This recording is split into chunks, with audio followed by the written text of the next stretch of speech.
The wind howls through the narrow pass of Thermopylae, the hot gates. The smell of sea salt mixes with sweat and iron.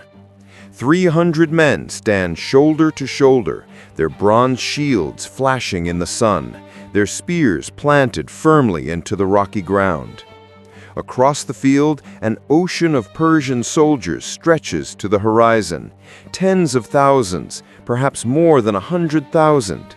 And yet, the Spartans do not flinch. For them, death has already been accepted. They are not here to win, they are here to make a point. This is the story of the 300 Spartans, and the day they faced the might of the Persian Empire in one of history's most legendary last stands. But to understand why 300 men chose to stand against states, proud and quarrelsome, Sparta was unlike any of them. From birth, Spartan boys were molded into warriors. Weak infants were left to die in the mountains. Those who survived were raised in the agoge, a brutal system of discipline and endurance. Pain was not to be feared, but embraced. To flee from battle was worse than death itself.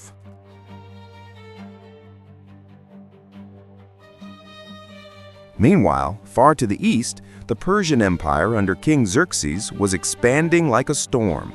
His father, Darius the Great, had already tried to conquer Greece once, only to be humiliated at the Battle of Marathon. Now Xerxes wanted revenge. He assembled one of the largest armies the ancient world had ever seen, a force so massive that, according to legend, it drank rivers dry and made the sea itself retreat when its ships passed. In 480 BCE, this colossal army began its march westward. Greece trembled. City after city surrendered or fled. But one king refused to kneel: Leonidas of Sparta. When asked how Sparta would respond to Persia's demand for submission, he replied with two simple words: "Molon labe," come and take them. The Greek city-states met in council. They argued endlessly about strategy, alliances, and pride. But the Persians were already crossing the Hellespont. There was no time. They needed to delay Xerxes just long enough for the rest of Greece to unite. Leonidas volunteered to lead an advance force to hold a narrow pass called Thermopylae, the gateway to central Greece. Now, this was no suicide mission. Not yet. Leonidas brought with him not only his 300 royal bodyguards, but also several thousand allies from other Greek cities.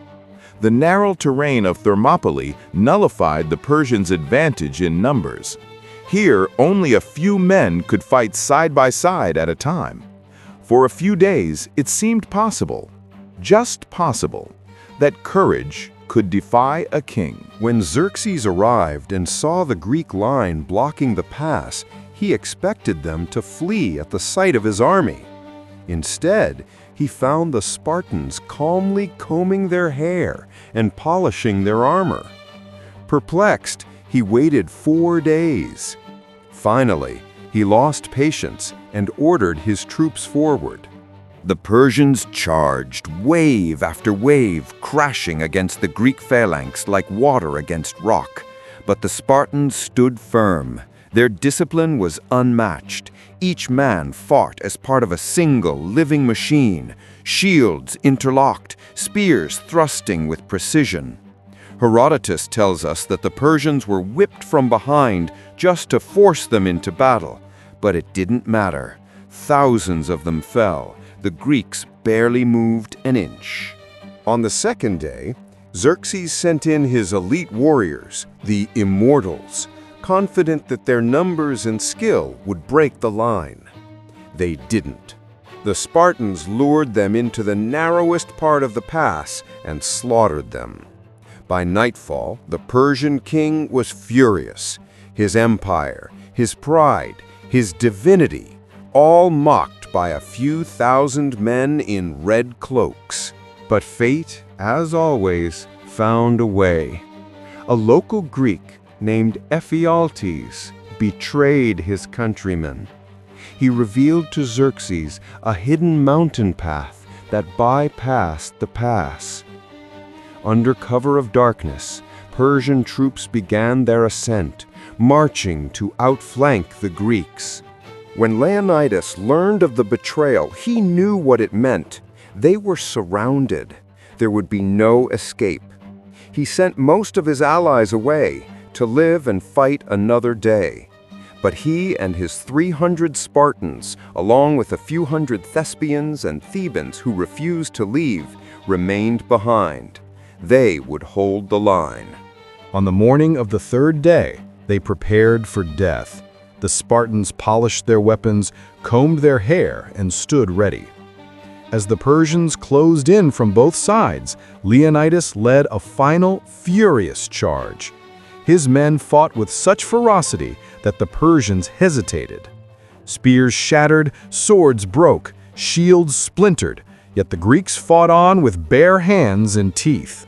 Leonidas was struck down in the chaos, and a desperate battle raged over his body. The Spartans retrieved their fallen king 3 times before they were overwhelmed. In the end, the last defenders retreated to a small hill, surrounded and exhausted.